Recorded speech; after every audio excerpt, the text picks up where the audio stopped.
Selamat malam mahasiswa sekalian. Mari kita mulai perkuliahan ini. Selamat bertemu kembali. Silakan Anda bergabung.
Baik, saya mulai aja.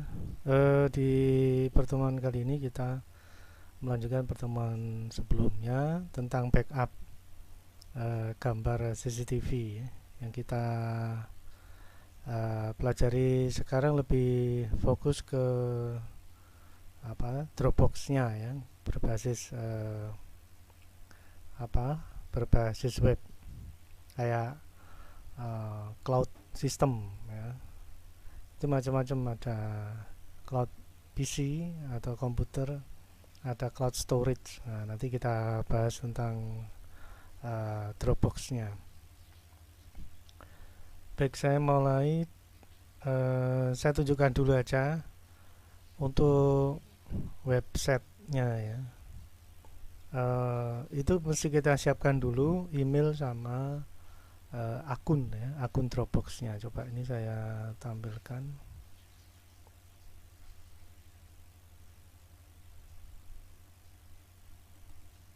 Nah, ini.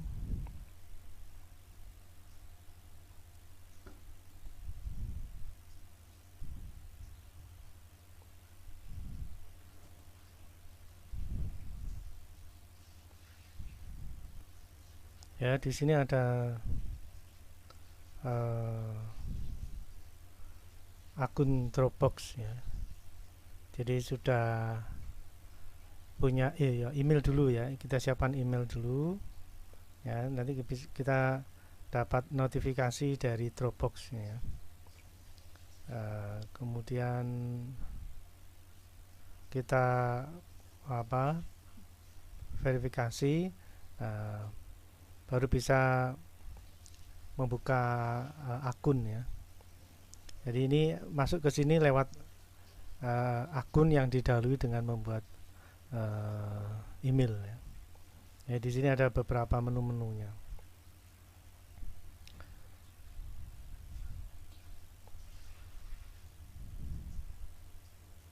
Baik, saya lanjutkan ke materi.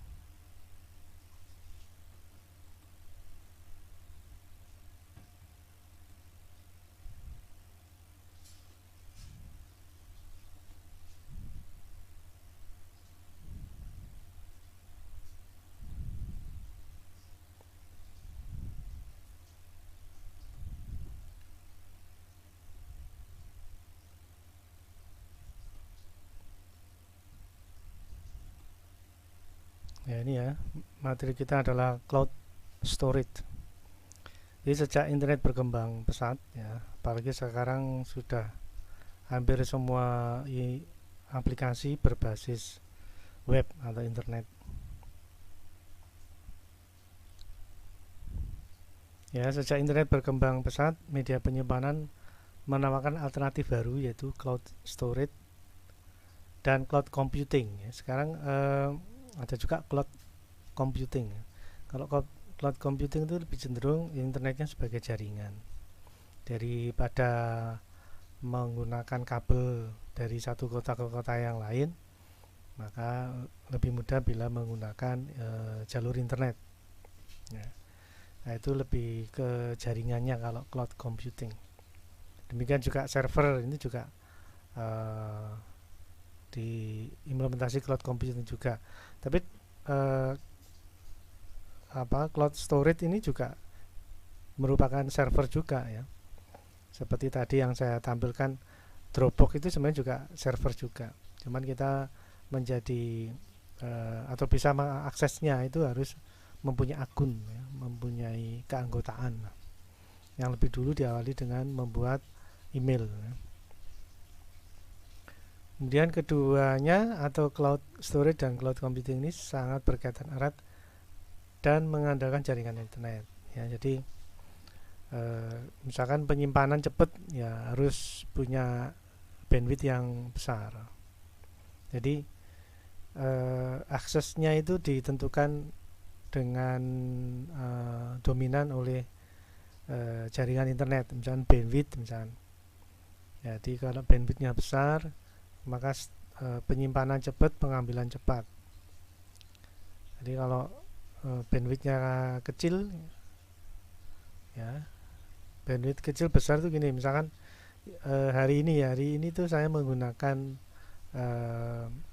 bandwidth sekitar 10 Mbps sehingga kita bisa streaming. Kalau kurang dari 2 biasanya saya nggak berani karena pasti akan terputus di tengah jalan. Nah itu gambarannya seperti itu ya. Jadi semakin besar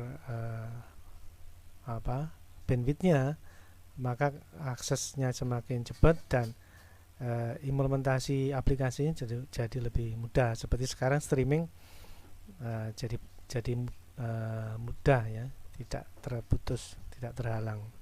Demikian juga saat kita menyimpan gambar CCTV, upload gambar dan download gambar, itu kalau menggunakan bandwidth yang besar ya tentunya menjadi mudah ya, tidak lemot, tidak loading, tidak terputus ya.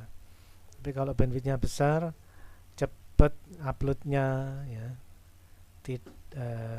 tidak terputus, lancar ya, dan sebagainya lah gitu. Jadi lebih dominan di kualitas service dari jaringan internetnya.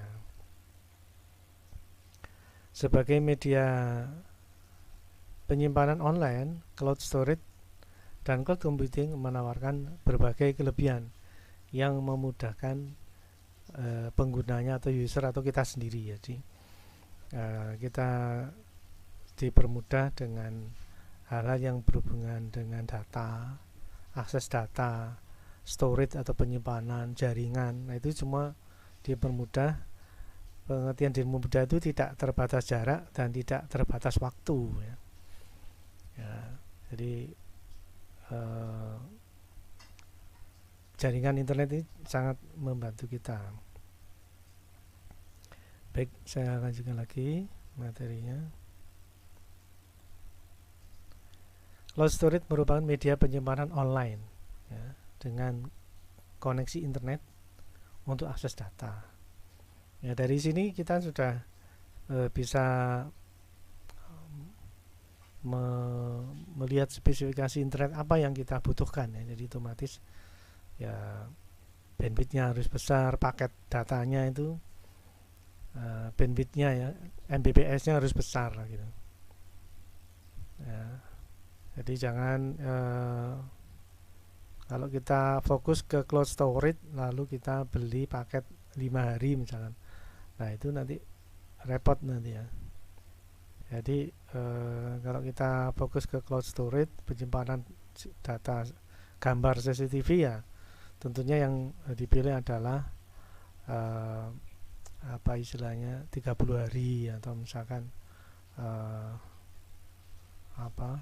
unlimited apa lah istilahnya. Jadi spesifikasi koneksi internet itu betul sangat diperhatikan ya.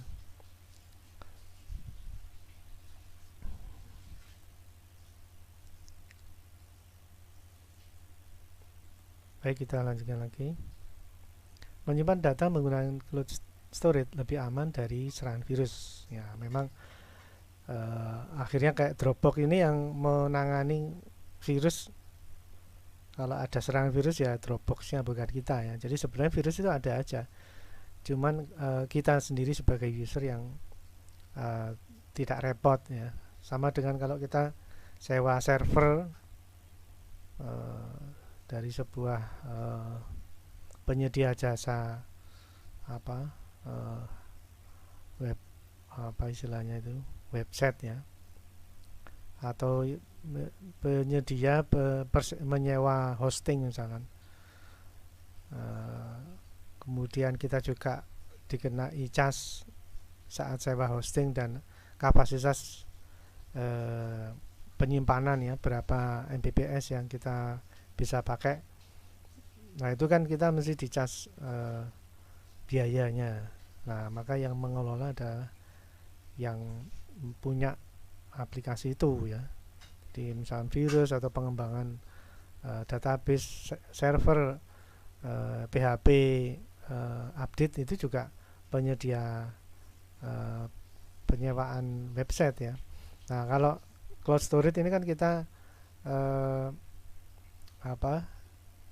istilahnya pakai punyanya Dropbox. Nah servernya Dropbox sendiri yang mengelola, cuman biasanya kapasitas memori yang disediakan Dropbox itu kecil ya, paling ya puluhan megabyte ya, kecil pokoknya. Sehingga kalau kita tertarik dan ingin mempunyai kapasitas yang besar ya bayar ya. Jadi disediakan gratis tapi kapasitas kecil, dan kalau kita tertarik untuk menggunakannya ya kita bisa request kapasitas penyimpanan dan mesti membayar per bulan, ada paket-paketan. Baik, kita lanjutkan lagi. Namun kendala cloud ini ya, serangan virus, kerusakan hardware seperti yang terjadi pada hard disk atau flash disk. Nah, terutama penyimpanan di cloud storage ya, kita sudah nggak mikir hard disk atau media simpan ya, mereka sendirilah yang menyediakan. Beda lagi kalau kita menginstall server sendiri ya, kita harus siap hard disk yang kapasitas berapa tera gitu ya, atau penyimpanan pada flash disk ya kita harus siapkan flash disk kapasitas tertentu ya. Tapi kalau kita sudah pakai cloud storage menggunakan Dropbox misalkan atau yang lain kan masih ada ya, maka yang menyediakan adalah server mereka. Nah biasanya kita dikasih free dulu tapi kapasitas kecil. Kalau kita tertarik dan ingin menambah kapasitas ya kita harus bayar ya. Berikutnya, namun kendala cloud storage adalah kapasitas terbatas. Nah ini ya. Sehingga saya itu mega ini, 50 megabyte. Diharapkan kita tertarik untuk menambah kapasitas ya, harapan mereka begitu ya. Nah jadi kapasitas terbatas ini memang cara pihak cloud storage server yang ingin kita menggunakan gratis dulu, ingin tahu kemudahan apa yang kita peroleh. Bila tertarik, nah kita bisa pakai yang berbayar ya, maksudnya seperti itu. Berikutnya, kalau ingin mendapatkan ruang penyimpanan lebih besar, bisa menggunakan layanan cloud storage berbayar. Nah ini, jadi kalau misalkan kita perlu yang lebih besar ya, kita pilih yang berbayar ya. Nah, berbayar itu biasanya kita bayar dulu 1 tahun ke depan ya, lalu kita perpanjang dengan membayar lebih dulu ya. Itu semua sebuah pilihan ya. Berikutnya, cloud storage membutuhkan kapasitas yang lebih besar untuk menyimpan data. Sedangkan cloud computing membutuhkan keberadaan memori atau CPU yang lebih cepat ya, yang lebih banyak. Karena jaringan semakin banyak, butuh komputer yang banyak ya, otomatis ya. Cuman cloud computing itu lebih cenderung ke jaringannya. Komputer ya komputer kita sendiri, jadi kita memanfaatkan jaringan internet yang ada, lalu ada yang mengelola, ya, mereka mempunyai sistem jaringan yang baik, ya. Jadi kita menggunakan jaringan mereka itu kalau cloud computing plus kayak hubnya lah atau switchnya. Baik, kita lanjutkan lagi.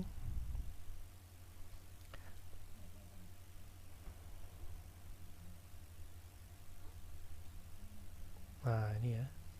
Ini yang tadi sudah saya singgung. Untuk akun Dropbox kita harus siapkan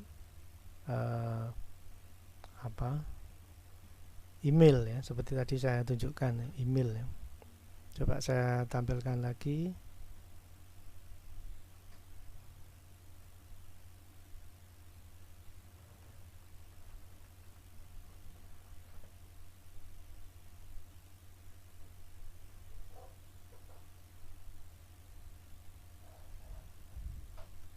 Nah, ini emailnya. Kita nanti berkomunikasi, ya, dengan Dropbox.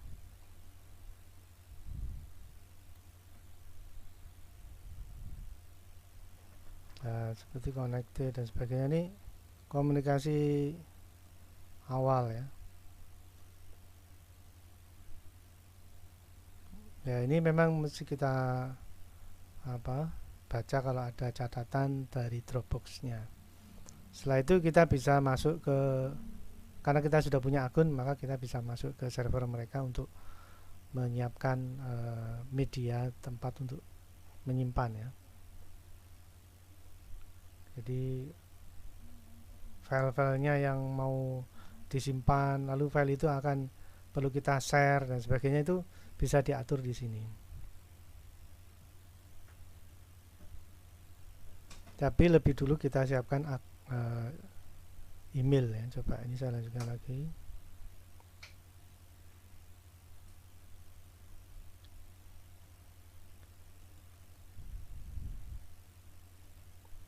Nah, kalau ini kita sudah punya akun. Ini asumsinya kita sudah punya akun. Nah, kalau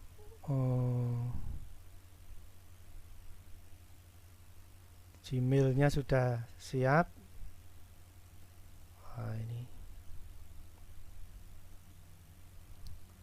ini panduannya. Jadi Dropbox ini kita siapkan di dua tempat, ya.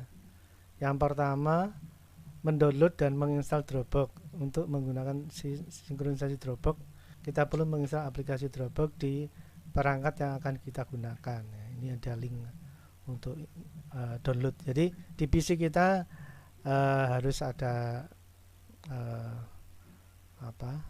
akun, ya, aplikasi, ya, aplikasi Dropbox. Lalu menghubungkan aplikasi Dropbox ke akun Dropbox tadi sudah saya singgung di awal ini, akun Dropbox dan aplikasi Dropbox. Jadi akun Dropbox itu di websitenya, tapi kalau aplikasi Dropbox itu di komputer kita. Nah, aplikasi di komputer dengan akun di Dropbox ini nanti bisa saling berkomunikasi, gitu. Nah, setelah Dropbox terinstall, maka kita perlu menghubungkan ini, ya, menghubungkan ke akun Dropbox kita. Kita juga dapat menggunakan akun Google untuk terkoneksi ke Dropbox. Jadi email atau akun yang sudah ada di Gmail juga bisa digunakan. Maksudnya seperti itu.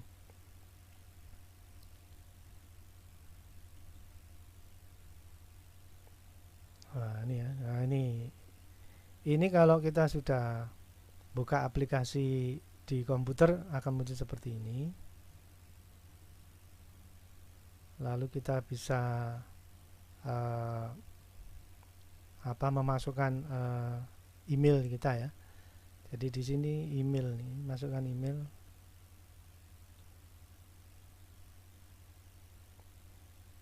Untuk akun, ya, kemudian kita masukkan, lalu kita mulai aktivasi biasanya. Nah, ini ada beberapa settingan yang mesti kita lakukan. Jadi di sini gambarannya jelas ya, ada komputer, ada Dropbox. Nah, di sini adalah uh, cloud storage-nya di internet ya. Jadi kita bisa koneksi ke Dropbox ya. Nah, ini hal-hal yang mesti dilakukan sudah ada di sini yang bisa Anda lakukan sendiri ya. Jadi misalkan dari Dropbox website ingin kita masukkan ke komputer juga bisa ya. Jadi kita pilih media atau folder yang bisa kita jadikan tempat untuk penyimpanan dari Dropbox website ke komputer ya. Jadi ya ini jaringan juga jaringan internet sekaligus juga storage ya, storage di Dropbox itu bisa komunikasi dengan komputer, juga bisa sebagai media penyimpanan gitu ya.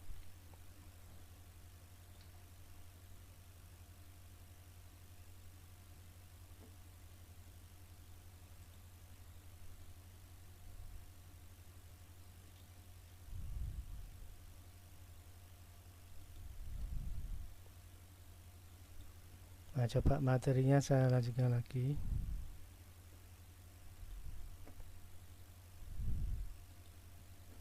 Nah, ini ya, ini akunnya sudah dapat.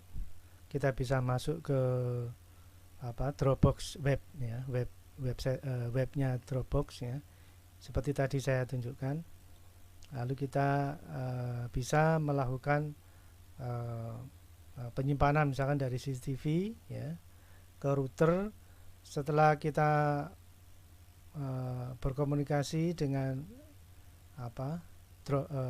Dropbox ya, kita punya akun dan sebagainya. Nah, ini kita bisa nyeting DVR kita agar tersimpan ke website atau ke Dropbox. Nah, jadilah Dropbox sebagai storage dari rekaman CCTV ya. Jadi apa yang dibaca oleh CCTV dikelola oleh DVR, selain gambarnya disimpan di harddisknya DVR, tapi jangan lupa harddisknya DVR ini kan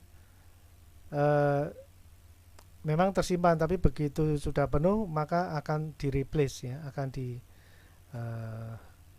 ditindas dengan data yang baru, maka diperlukan backup.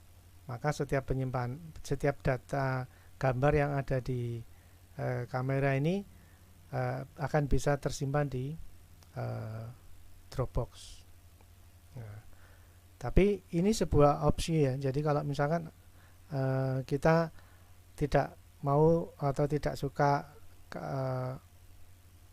penyimpanan yang besar karena bayar mahal misalkan, maka penyimpanan data di Dropbox ini bisa dijadikan sebuah kondisi yang cukup menarik, yaitu misalkan penyimpanan terjadi pada Dropbox hanya saat sensor gerak aktif misalkan kan.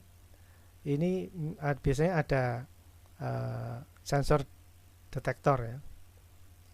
Saat ada pergerakan lalu di syuting, nah data syutingnya itu, rekamannya itu baru masuk ke Dropbox ya. Jadi tidak real time data gambar masuk ke Dropbox, karena kalau real time nanti karena kapasitas Dropbox itu kecil ya, maka cepat habis. Maka kita bisa menggunakannya agak lama dengan cara yang itu tadi, penyimpanan ke Dropbox hanya saat ada pergerakan misalkan ya. Untuk yang real time disimpan di harddisk ya, di harddisknya DVR. Tapi untuk saat aktifnya sensor detektor ya, atau sensor gerak, begitu terpicu, barulah rekaman CCTV-nya itu direkam ke Dropbox. Jadi hanya saat ada gerakan saja rekaman ke Dropbox dilakukan. Tapi kalau real time-nya ke harddisk DVR itu sendiri. Itu salah satu contoh implementasi yang tidak membutuhkan kapasitas besar di Dropbox, kurang lebih seperti itu.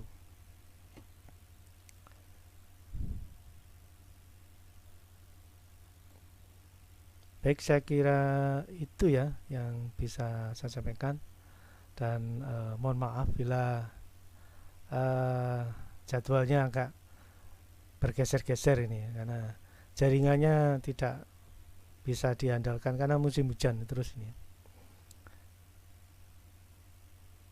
Tapi secara pertemuan saya tetap schedule-nya tetap sama sehingga tidak berubah. Baik, saya kira itu dulu yang bisa saya sampaikan. Semoga bermanfaat dan kita lanjutkan di pertemuan yang lain di eh, pembahasan yang lain pula. Baik, saya kira itu dulu. Jaga kesehatan. Selamat malam. Sekian dan terima kasih.